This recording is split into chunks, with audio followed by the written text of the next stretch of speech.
Hey, greetings YouTube. Just an update on the 68 fastback project. We got all the sandblasting done yesterday. That was a big day.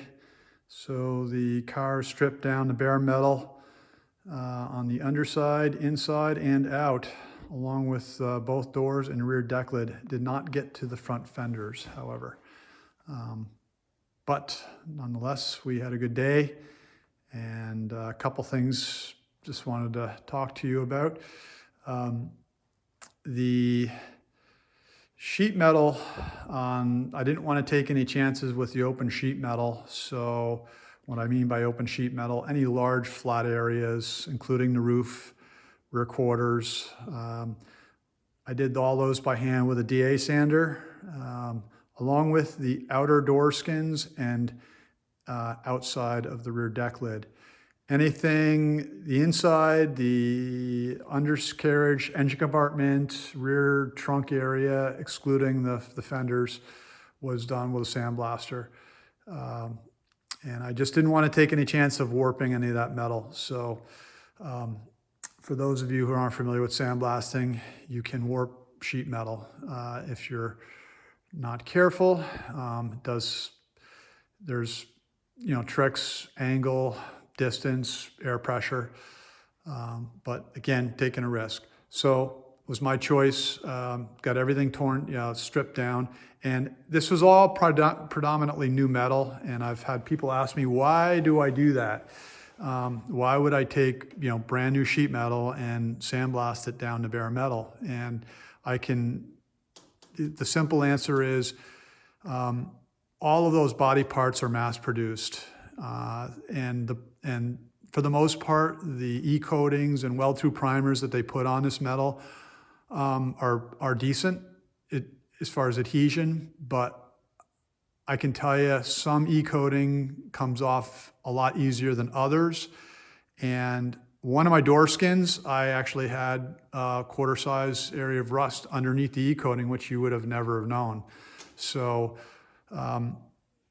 I didn't want to take that chance. So we stripped it all down, and it's ready to go. The other thing I did, which I've done in the past, I applied a product called Picklex 20, and it's a metal prep and conditioner for exposed metal. And their claim is if you apply this product, it will protect it against flash rusting and rusting for up to a couple of years, provided this metal is stored indoors, which these parts are. So that gives you a little bit more flexibility in working with the sheet metal, and you don't have to worry about getting a protective coating on it immediately so it doesn't flash rust on you. This is the media that we used for stripping the car down, and it was a finer grit, nice structure, good for adhesion. For what we were stripping, it worked great. If you had, a much heavier coating of buildup of paint and such, you might want to use something more aggressive, but this worked really well. So yeah, all the body parts are done and ready to go. So hopefully tomorrow we're going to get going on doing some epoxy work. Sheet metal wise, this would be an example of the metal I did with a DA sander, along with my quarters here and, like I said, the roof. So these are all stripped down. They've all been treated. When you put the Picklex on it, it can have some staining.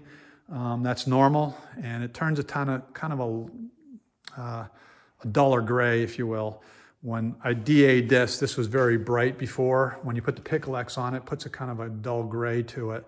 And then the areas that we sandblasted, some of that can even turn brown. So yeah, we're getting there, and said hopefully we're gonna start getting some epoxy on this thing and start doing some body work.